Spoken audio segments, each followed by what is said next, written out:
Hi, I'm Stu Kagan, and welcome to Born Scrappy, the podcast for scrap metal exporters and traders. Join me in conversation with some of the most experienced traders and operators that have helped shape this incredible industry. In today's special acquisition masterclass, I chat to Sandy Brooks. Sandy is Vice President of Finance at SA Recycling, the largest privately owned metal recycler in the US. Sandy has been an integral part of SA's growth from 17 to over 140 recycling facilities. Sandy started her career at Ernst Young, was CFO of four companies, had her own accounting and tax practice, and wrote a tax guide.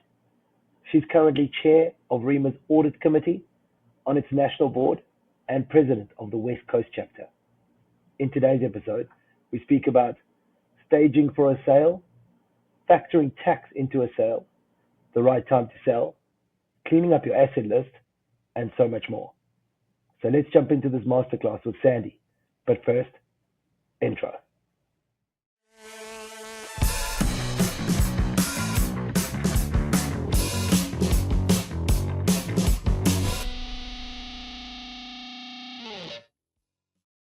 Hi, Sandy. How are you? Hi, Stu. Great. How are you doing?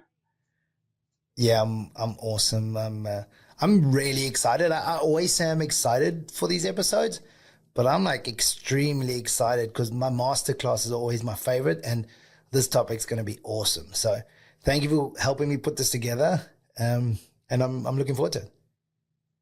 Absolutely. Glad to be here.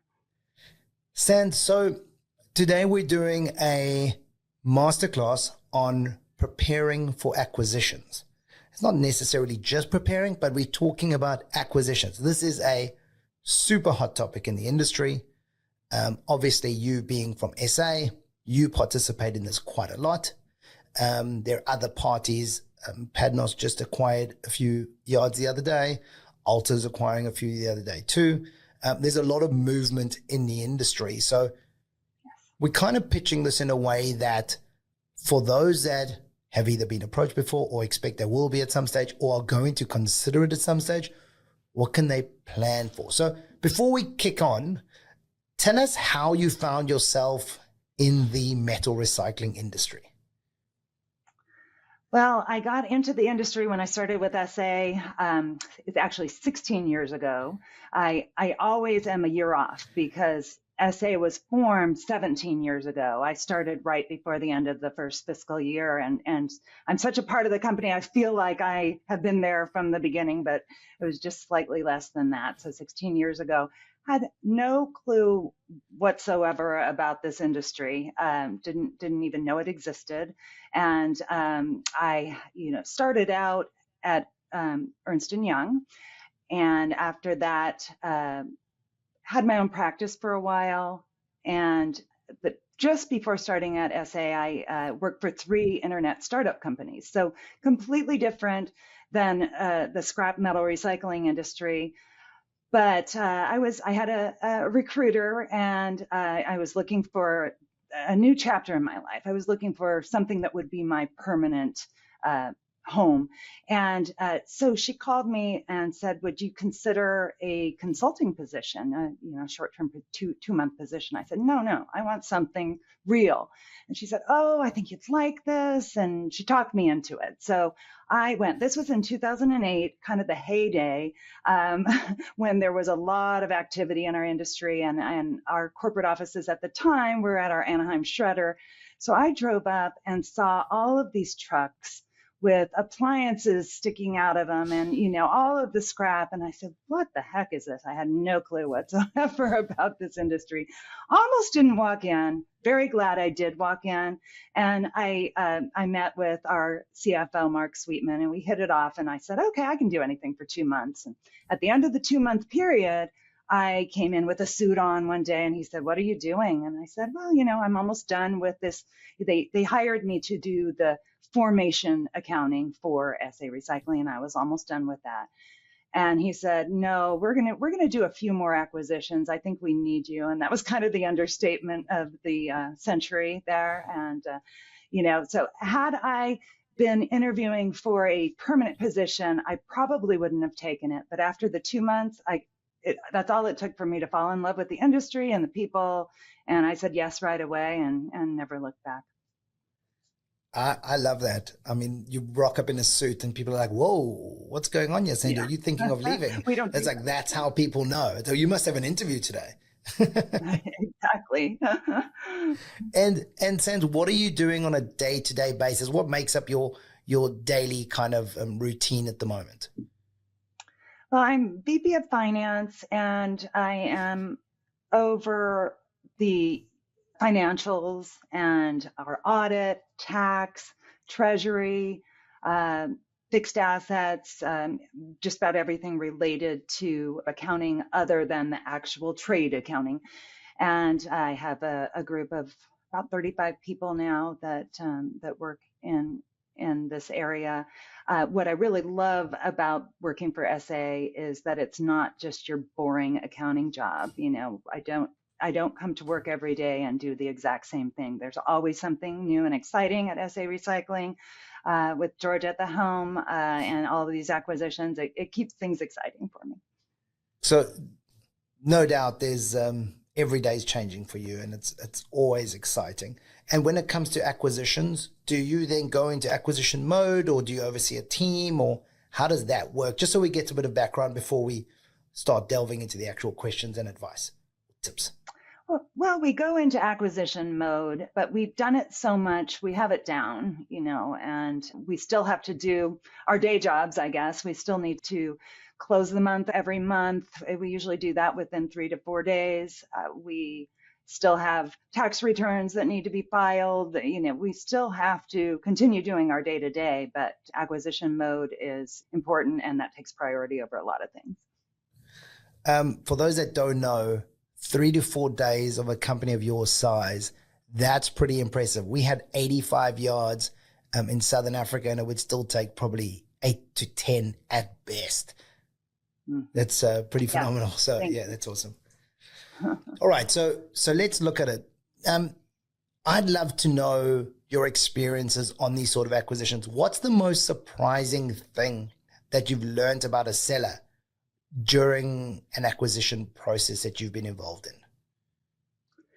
Well, I'm not sure how surprising it is when you look back at it, but I was, I guess, kind of surprised at how many of the sellers are so proud of their businesses. And for them, it's less about the money, or it's not only about the money, I should say. And they are just really proud. And when we take over, we come in and take over. And sometimes they're a little bit lost. In one of our recent acquisitions in the last couple of years, I remember looking at the seller on day one, and we've got people already training and counting cash and looking at inventory, and you know, our people are all over the place. And he looked a little lost, so I went up and talked to him and just asked him about the business and when he started, and he just wanted to tell his story. He was proud of what he had built. He was proud of his employees, proud of his relationship with the suppliers, and his story, and that kind of put him at ease, and it was kind of fun for me too to hear him.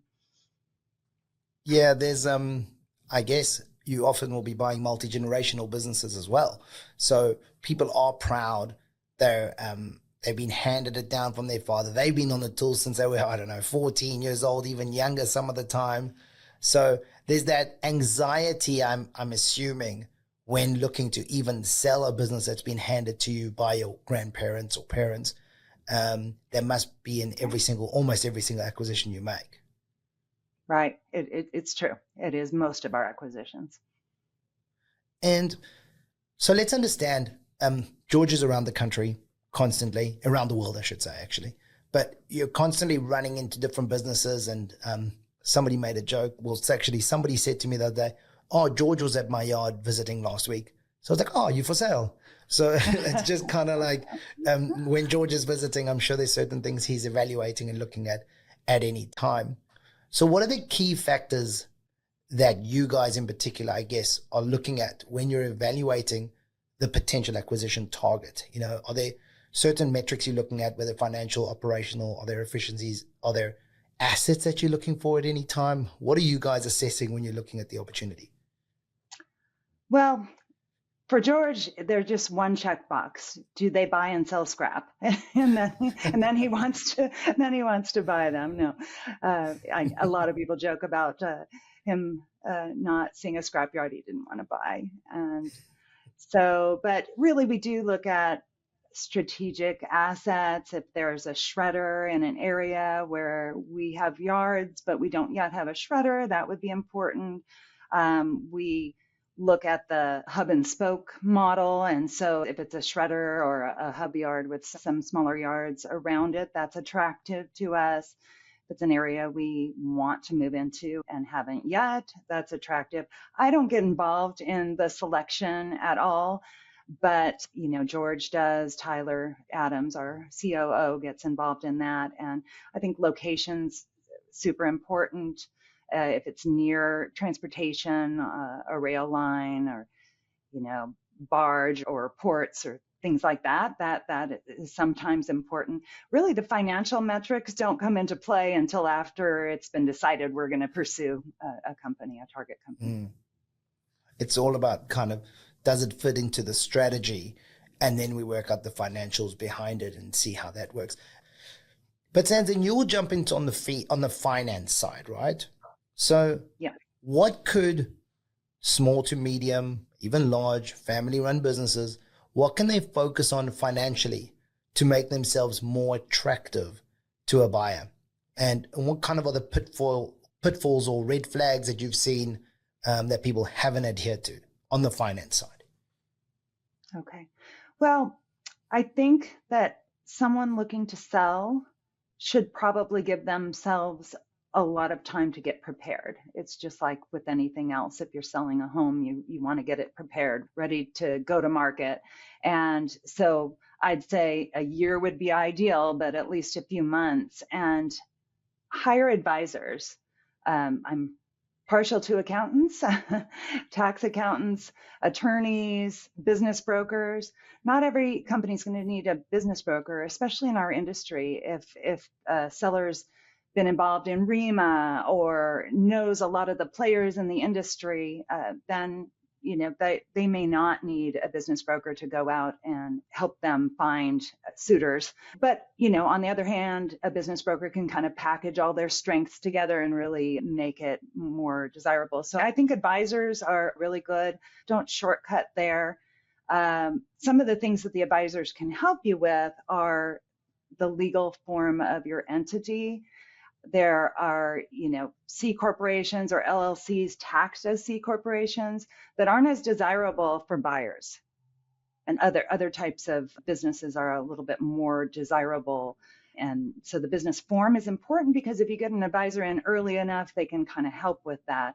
Not only is it not desirable for the buyer, it can actually mean a lot more taxes that have to be paid by the seller. So it's good to know that ahead of time and get in there. And also the type of sale is important too. We have asset sales or equity sales. Asset sales are when you just sell certain assets of the company. Those are more attractive for us. We like those. They're simpler. And maybe we would come in and buy the fixed assets and all of the intangible assets, such as the goodwill and the trademarks and permits and things like that, all of the intangible assets. And maybe we won't buy the accounts receivable. We'll leave that to the seller to continue to collect on those, and we won't take over the liabilities.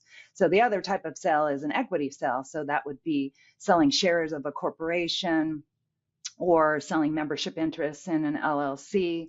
And that, like I say, is just a little more complex, and the buyers don't always want to take on all of those liabilities. And, if you're planning on selling, I think, especially if it's going to be an equity sale, it's important to get an audit report. It's not always necessary for a small business to do, but it might even be important if it's an asset sale. It's just a way of corroborating what you're saying to the seller, what your revenues have been, what your margins have been, and that kind of thing. So that might be something to consider. It's not for everyone.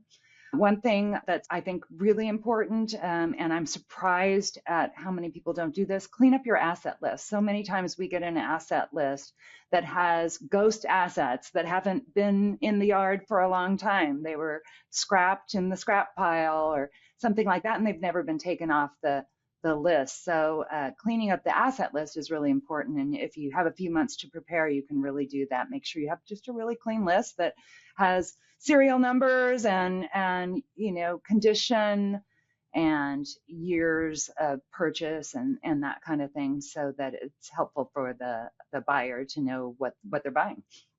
And the other thing related to assets, it's not exactly financial, but it is important, and that is keep your assets up, to do the preventative maintenance. That's not a time you might think, well, it's going to be someone else's problem soon, so I'll just skimp and not do preventative maintenance. But no one's going to want to take over a bunch of assets that are in bad repair. And as far as pitfalls go, I think the biggest pitfall is when companies try and make their numbers look better than they are. During the due diligence process, we're going to see through that, and it's better to just be transparent and upfront. I do feel like there are also a lot of non-financial factors, and even though I'm on the finance side, I really think it's important that you take some time to take an inventory of your strengths, and that could be your location, your suppliers, your employee base and talent, your customers, safety record, longevity, like we were talking about. If it's been passed down through generations and it's a decades old company, that's a great strength. And operationally as well, I feel that it's a time to clean up your yard. And if you're not already doing so, get involved in the community and make sure your safety record's good, your legal record's good, that we're not going to find that there are lawsuits out there or that you're, breaking the law in certain ways. Make sure you've got good PR, not any bad PR, and you might want to hire a PR consultant if there's been anything like that. Sponsor community events, clean up your yard. And it's just like staging. If you're staging a home, stage your business as well. Take out some of the stuff that's been there for years and years that maybe you're going to take with you when you leave. Clear it out of there beforehand so it's really clean when a seller comes to take a look at your yard. There's so much gold in that. Like, I don't even know where to start, because every single one you said, I wanted to delve further into. I was already starting, like even from the beginning, you were talking about an LLC versus a C Corp. And I'd love to know, so just very briefly, which one do you recommend, and what's the benefits for each party? So I recommend an LLC. I mean, I would recommend that from the beginning, whether you're going to sell or not. It's a lot better than a C corporation where there's double taxation. So a C corporation is where the corporation gets taxed at the entity level every year based on profits, and then taxable income, and then also you're taxed on your dividends or when you sell the company, and so it's being taxed twice. And so I strongly urge against that form of entity, but LLCs are great, and it just makes for a smoother transition. The other thing I wanted to delve further into was, I guess it highlights everything, is preparation, right? If you are even considering selling your company at any stage, right, even if it's in 10 years' time, there's certain things you can do today, which I think we're going to go through in general if people take notes of what they could literally do. You mentioned a whole lot now, but things that they could do today to prepare them. Now, I hear from a lot of people when they're selling their company, the frustration is it can take a long time. And during that time, we all know that it's very difficult to keep a secret in this industry. You also have a culture of, your people. You don't want to keep secrets from them for too long, but the more people you tell in the company, the more everybody else is speaking about it. So it becomes very hard. If you want a shorter period, do your preparation, right? So, there's certain things you were saying, like, fix your asset list now. Make sure that it is accurate. Make sure that your assets have all been looked after. So and if they haven't, just make sure it's known. Like, they're going to pick it up. You're not selling to private equity. You're selling to private equity, you probably can get away with a few things, right? As in, like, oh, this thing's really shiny and brand new, but it's 5 years old and probably doesn't work anymore and should be in the scrap heap. When George is walking around and the SA team, they're going to see straight away through any sort of equipment there that hasn't been looked after. So keep an accurate asset list, right? So that you can do straight away. But the other thing that you said, which was really important, is tell your story. Now, in the tech industry, and when other people are raising funds, they put together a pitch deck. And in that pitch deck, it's got, what the strengths are of the business, what's the history of the business, why you should be investing in this business. Don't just expect that somebody's going to come over and say, here you go, I'm going to give you $10 million for this business because you're in a nice area. They want to know more. If you want to get the best valuation, and we'll get into getting better valuations, you need to be able to promote the positives for your business. And if you can put together, I would think, a 5 to 10 page document with a whole lot of information. And if somebody knocks on your door, you're like, well, if you're interested, make an offer. Here's the information on my business. It's very professional. It can make things go seamlessly and much smoother. Do you agree with that? Absolutely. That's just the way to do it. And that's what a business broker would do for you, help you with, but you can certainly do that on your own.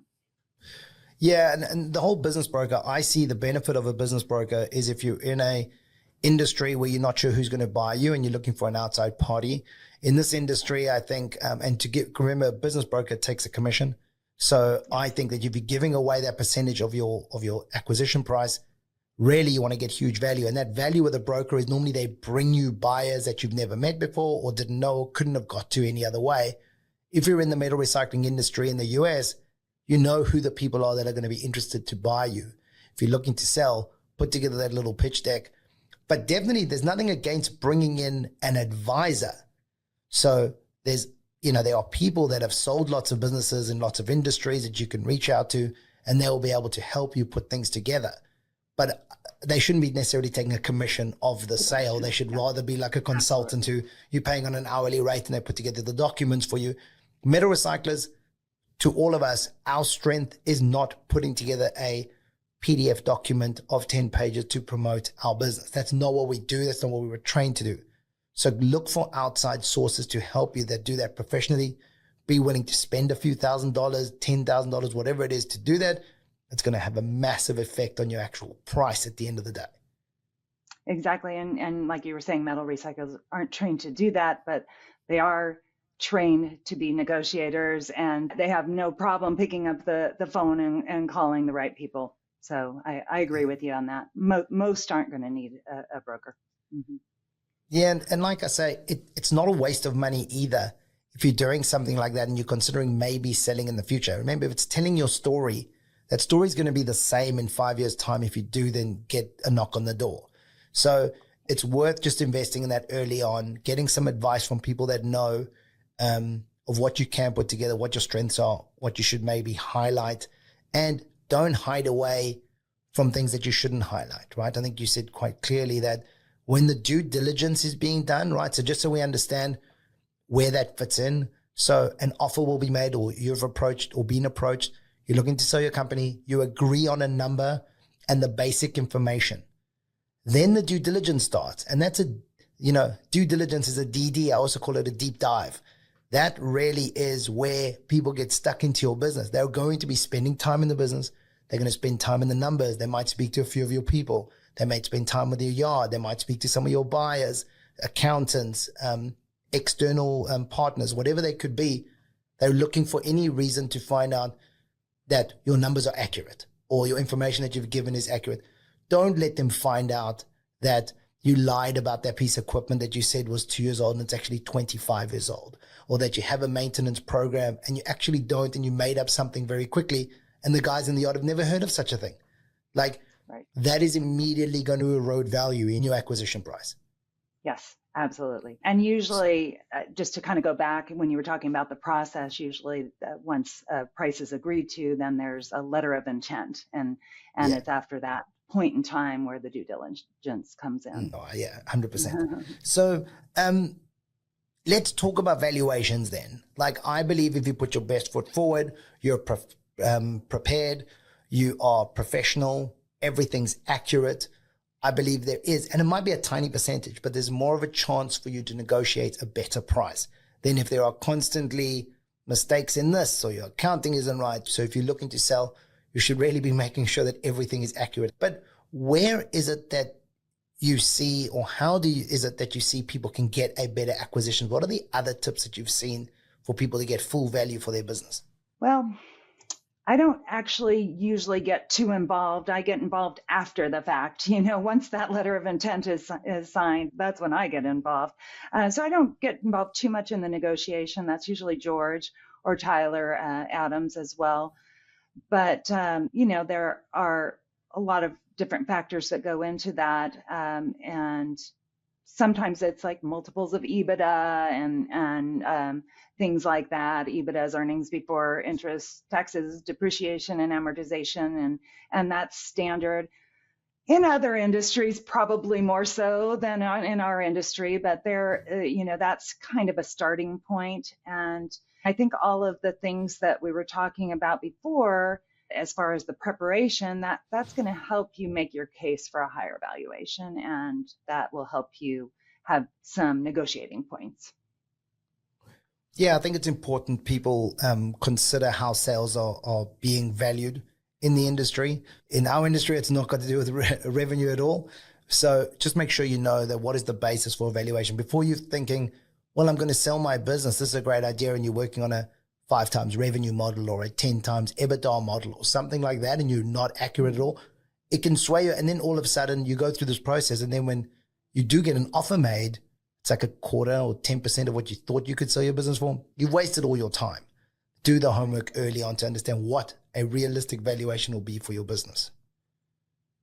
Great point. Yes, agree. Do you get involved in the operational fits and look at culture at all? Obviously, this is usually prior to LOI. So would you have an example where factors like cultural operational fits have played a role? Well, yeah, certainly operational fits. To answer your question, I don't get as involved. I do sometimes get involved in those discussions, but to the operational side, that definitely comes into play when we're looking for, prior to the LOI, let's say, when we're looking for companies and seeing if there's a fit. Just kind of like we were talking about with the hub and spoke, if we have some feeder yards in an area and there's a shredder for sale, that's definitely going to be of interest to us. So some of those operational fits are crucial in deciding if we're going to go after a target. But, the cultural fits, they're not quite as important. That's kind of more important in the whole transition process. And so we've had some companies that are very top-down kind of structures and organization. You've interviewed George before, and you know that he's a very bottom-up type of leader, and he's really into pushing back when you think there's something you want to say and not just taking what someone above you has said. And that's a culture shock for a lot of people that are used to the top-down leadership. And for the most part, they're welcoming us with open arms when we come in, and they've already heard about us and that kind of thing. But then some people just can't, some people don't make it, it just, they're used to the way it was and they just can't transition, and it's just not for them.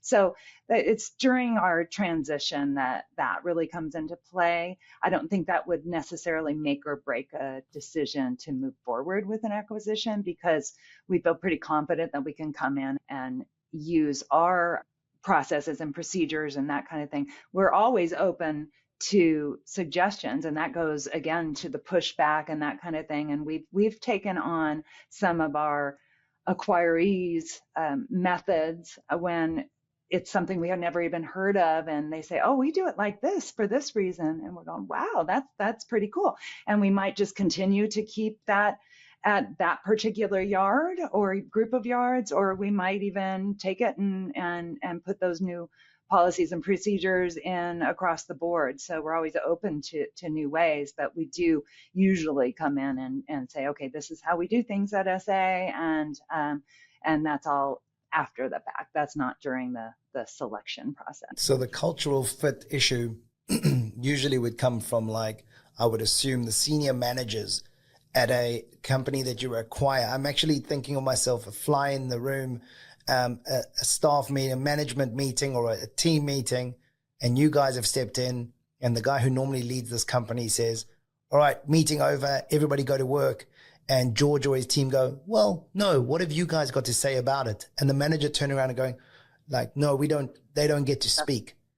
Right. And that's when it's like, well, that guy's not going to be able to cut with the new culture, right? And that's where you talk about top down, bottom up. Some people, and I've worked with some of these people, are completely top down, and they cannot make it work in the other way around. So I can imagine the cultural fit there. You will have run into those a few times. You kept touching on what happens afterwards. It's called post-acquisition integration is the term used. You would know it. And that's after a company buys another company, and how you integrate the cultures and the systems, et cetera, et cetera. And there's actually, for a lot of people in this industry, won't know that there are serious processes that get followed. You don't just join another company and think everything is just going to be smooth. There's a reason why you guys have been so successful, and that's because I'm assuming you have a process that you follow. There's a culture thing, there's an operations, there's systems, all that stuff is rolled out. So before we get into what yours looks like, I'd love to know, how can somebody prepare their own employees for that sort of process that's going to happen in the future? Well, yes, you kind of mentioned that before, the transparency with the employees and the timing. You don't want to tell them too early because you don't want it to get out. But on the other hand, it's not fair to them to wait until the very last minute. Unfortunately, most of the time, the sellers wait until the very last minute. They don't want anyone to jump ship. They don't want to have to be dealing with, what about this? What's going to happen here? There's so many unknowns, and employees are scared sometimes. They don't know what's going to happen. They don't know if they're going to have a job afterwards. And so I think it's important to include the employees in, at least the managers, include them in early on. When it's going to be, it's a fine line. You don't want to be too early. You don't want to be too late, but to include them in the process. And if that's the case in acquisitions like that, where the sellers are open with their employees, then we usually have someone, whether it be George or Tyler or one of our regional managers, go out and meet with their employees, kind of assure them that, things aren't going to change that much as far as employment goes anyway, and let them know about our culture. And usually they can get people to be pretty excited about it and turn things around. If they're not told until the day it happens, then, that kind of pushes it on us a little bit. We're then dealing with people who have a lot of questions that haven't yet been answered. It's a fine line, though. Do you, we spoke about it, but have you guys got a set process that you follow? You don't have to give away all your secret sauce or your IP of how it works, but I'm assuming there is a process.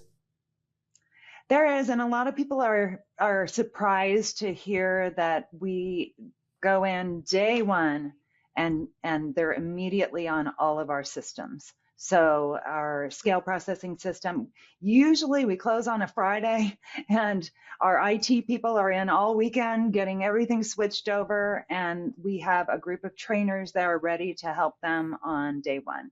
We found it makes more sense rather than stretching it out over months like probably most other companies do. There are times when it's really crazy, but you've got maybe a week or two of craziness versus months of it. So it just works out a lot better for us. Then we don't have two different systems that we're trying to merge at the end of the month.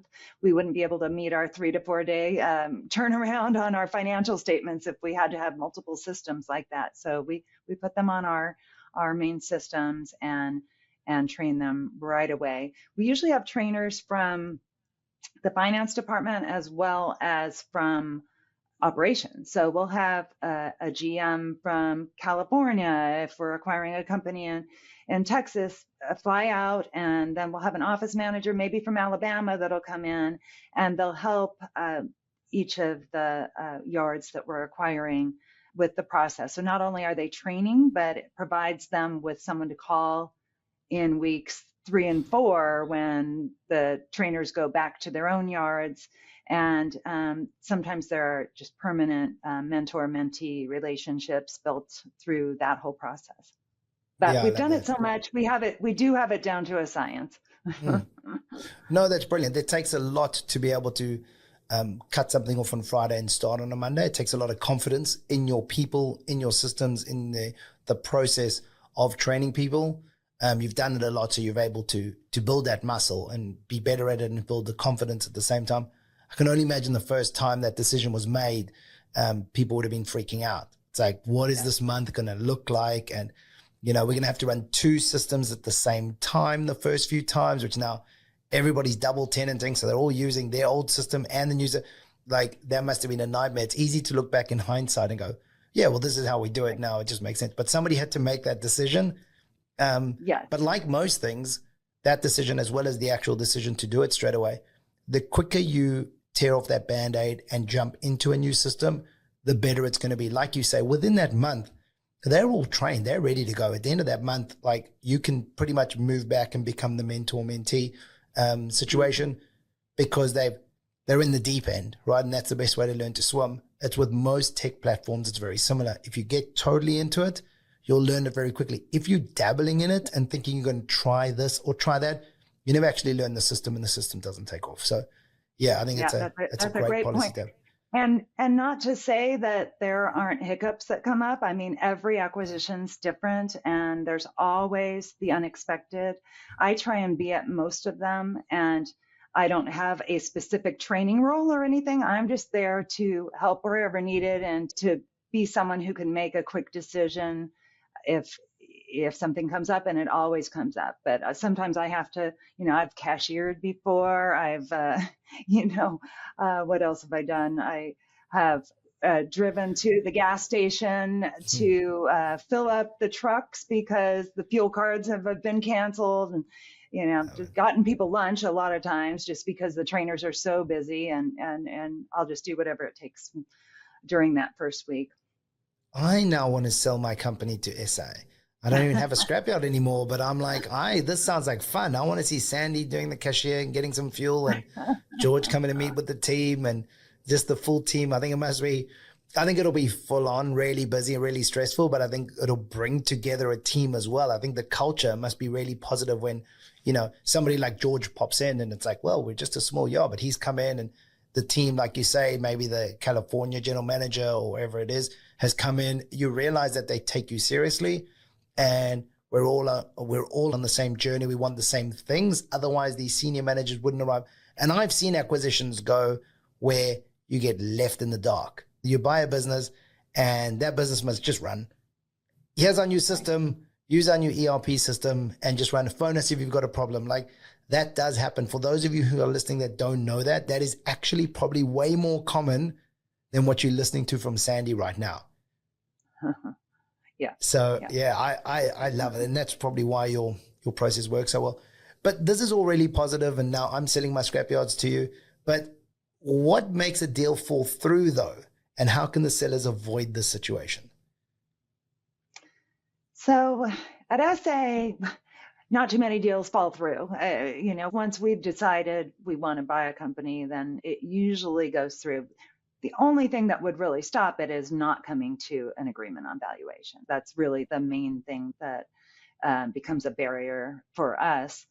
Sometimes we're just too far apart. Obviously, that can happen. I think, occasionally there are some permitting or environmental issues that we need to work through, but that usually just postpones things versus actually prohibiting them from happening.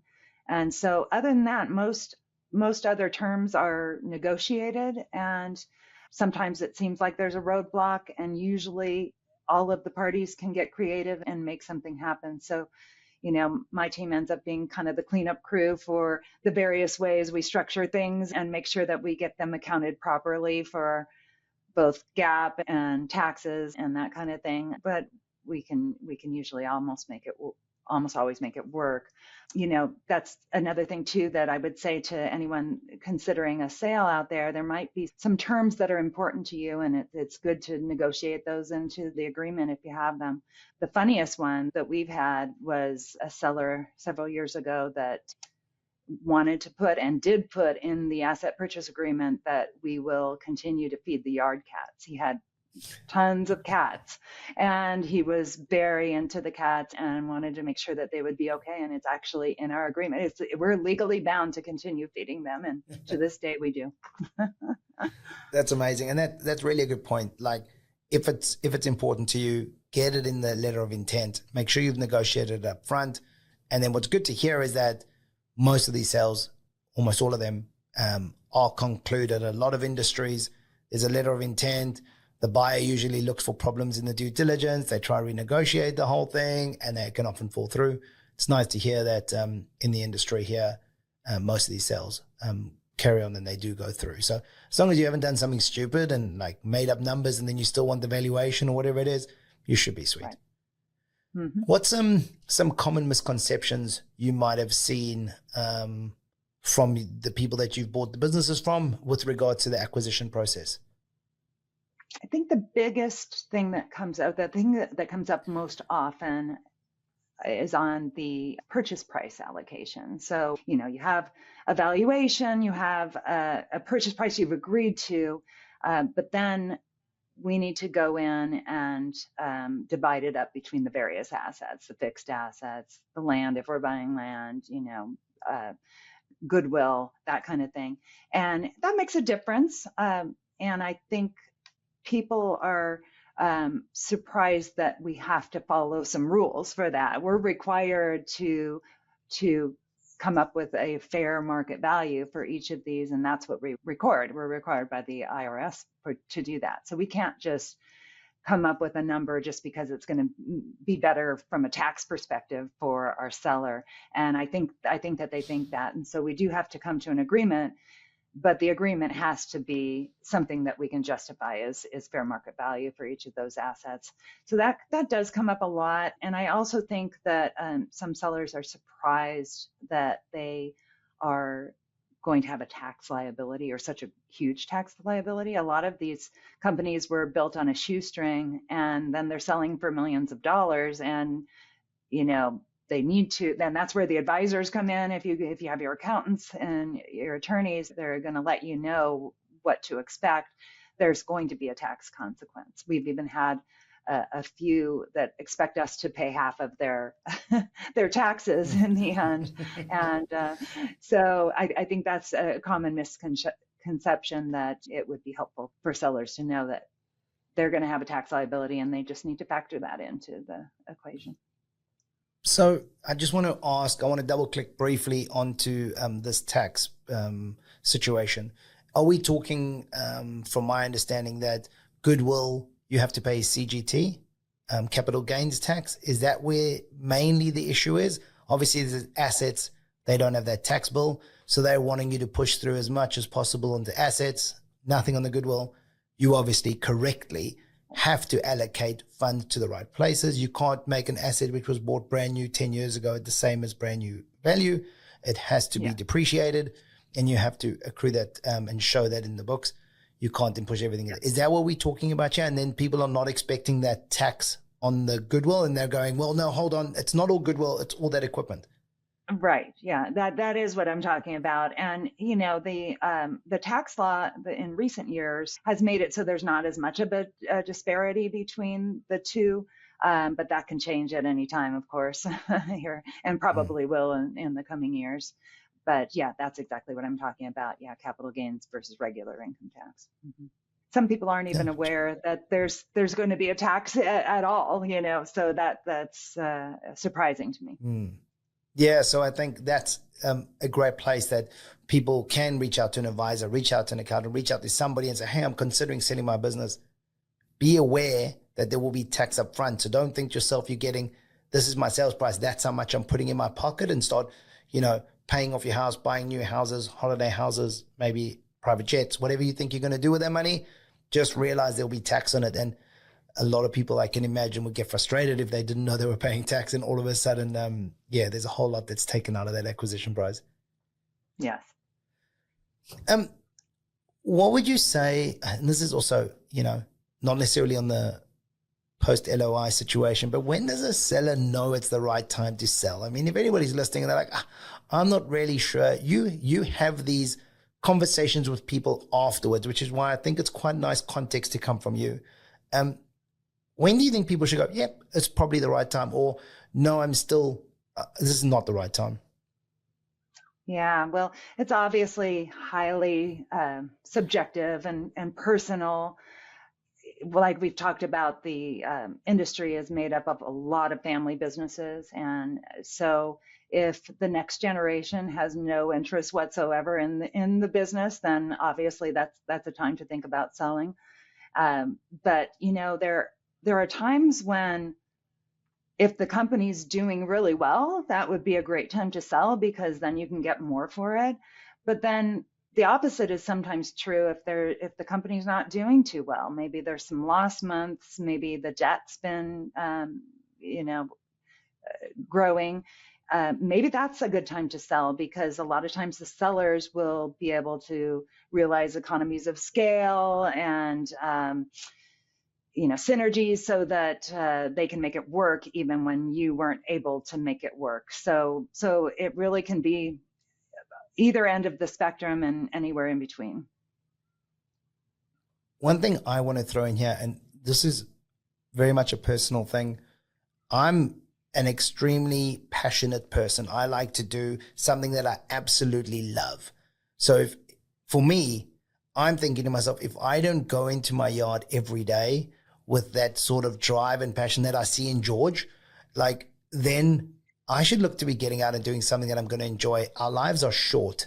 If we're not enjoying going to work every single day, and there is an opportunity, especially in the US, to sell your metal recycling company, I would recommend somebody does it, because you don't want to look back 15 years later and go, well, now I got some money in the bank. I could have had the last 15 years with this and done something that I really enjoy.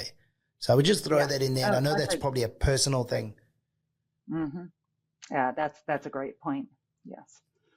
To make a sale successful, right? And I mean this for both buyer and seller, to have a long-term success, what are the 3 top elements you would say would make a deal successful in the long term?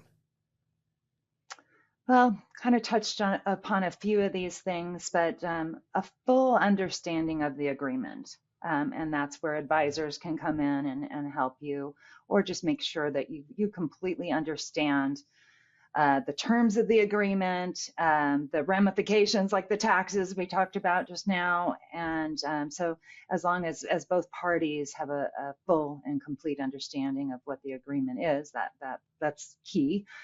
Transparency, I think, is key too. Transparency with the employees, like we talked about before. That's going to make for a much smoother transition.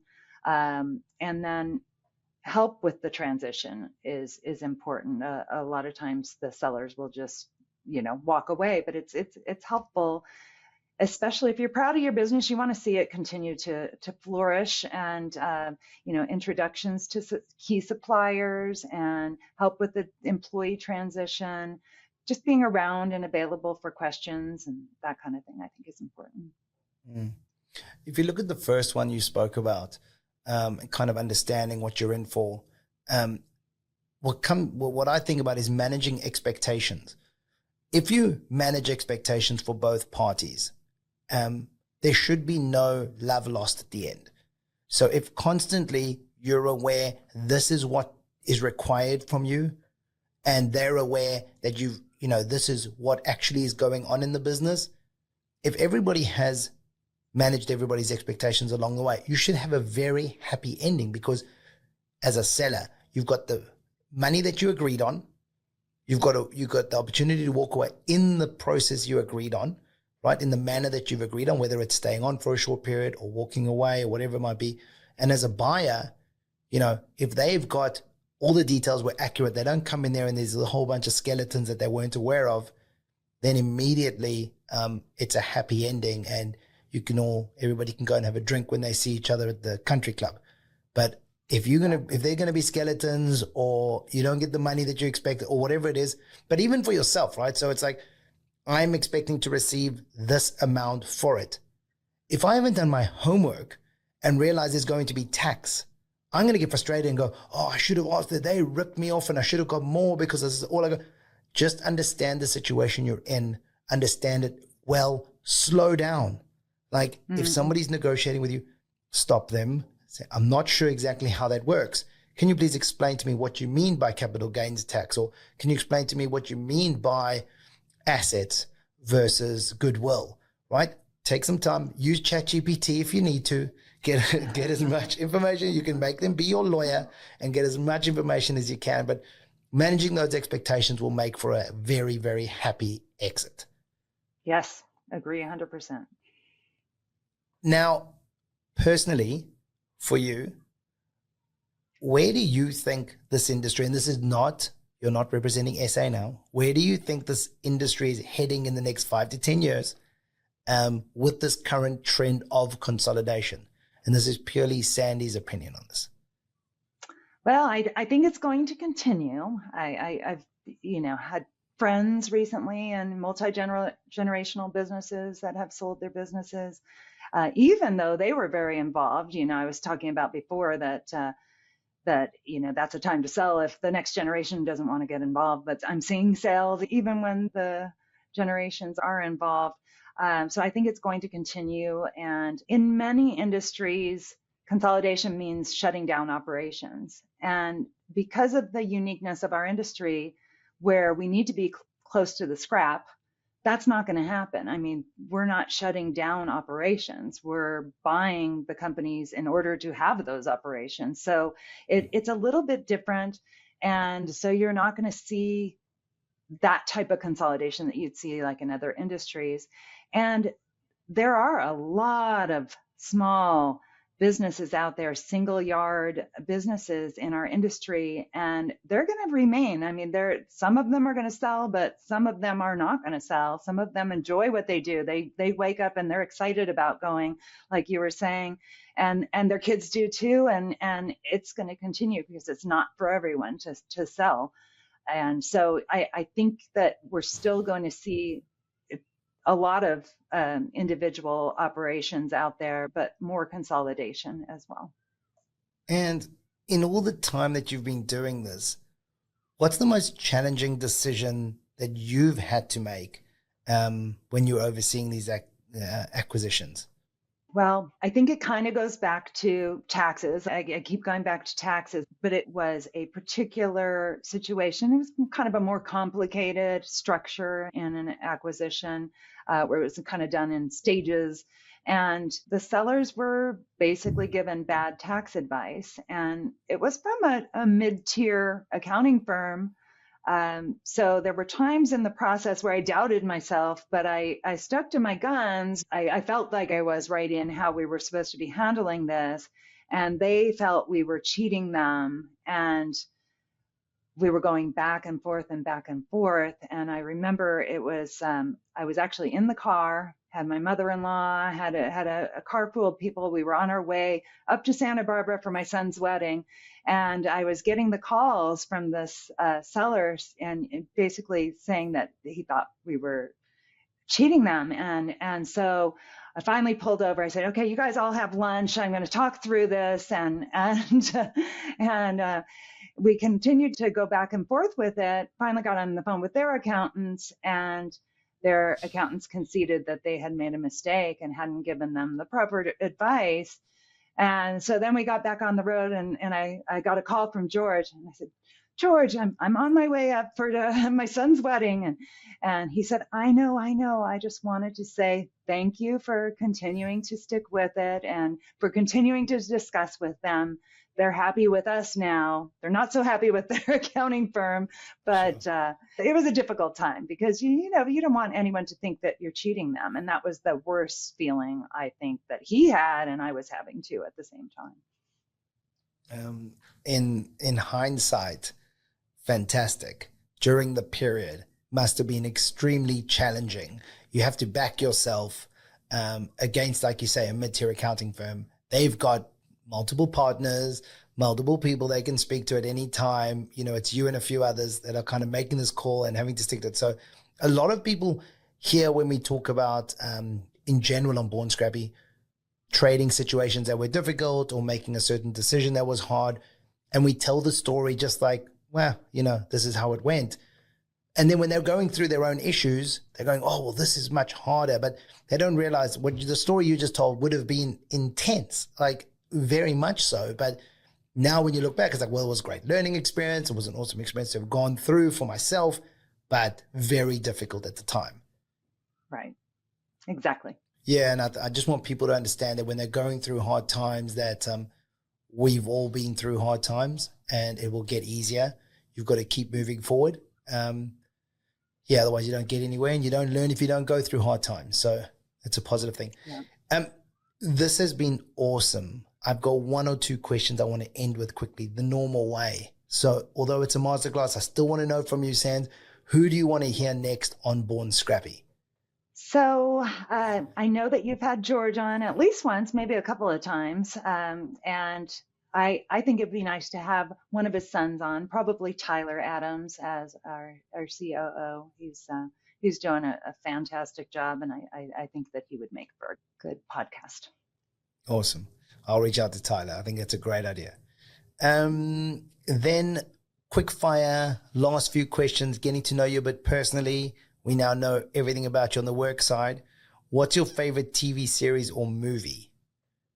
Okay. I don't watch TV too much, but I do like to watch some series, especially the mini series and that kind of thing, where you can get snippets of them. And one of my favorites in the last few years was Bad Sisters, the Irish dark comedy. Super funny. Never heard of it. Great escape. But I'm sure it's fantastic. Awesome. Favorite place to visit? Oh, gosh. I love to travel. Haven't done nearly enough of it, but love it. Probably the Luberon in France, in Provence in France. It's if you haven't heard of it, it's a bunch of hilltop towns that are just amazing. A place I could live, and just we stayed at the very smallest of the hilltop towns, and it had just a few little shops and 2 Michelin star restaurants. It was just wonderful. That's incredible. It's the only thing I can picture right now, and unfortunately most things happen like this with me, is it goes to sport, and I think of the Tour de France, and I just look at the routes that they travel with these incredible little towns, with this amazing culture and heritage, and buildings from whatever decade and or even century. So that would be that must be an amazing place to visit. Favorite book? So I do love to read. I'm not big on nonfiction, but I like historical fiction. And one of my recent books was called The Horse by Geraldine Brooks. She's an Australian writer, and it's based on a true story about a horse named Lexington, a racehorse. Never thought I'd love a book about a racehorse, but it's pretty amazing. It's about a racehorse, and it was antebellum South Kentucky, I guess, and the slaves who were bonding and caring for this horse. It was a great read. Yeah, awesome. Lastly, favorite quote. So Wayne Gretzky said, "You miss 100% of the shots you don't take." And I've always loved that. Short and simple. It applies to hockey, but it applies to just about everything in life and work and relationships and everything. I was 13 years old and playing water polo. And my water polo coach used to say that to me all the time. And no one knew where it came from. We always thought he made it up. And only about a year ago did somebody tell me it was Wayne Gretzky. But I used it yesterday, literally. Oh, wow. It's one of my favorite quotes. It's all about having a go. I love it. Sands, that's been so much fun. So much gold, gems inside there for people to listen to and to take some notes and to come up with some ideas. So thank you so much for spending the last hour with us. Thank you so much for having me. It's been fun. Cheers, Hans. Bye. Bye.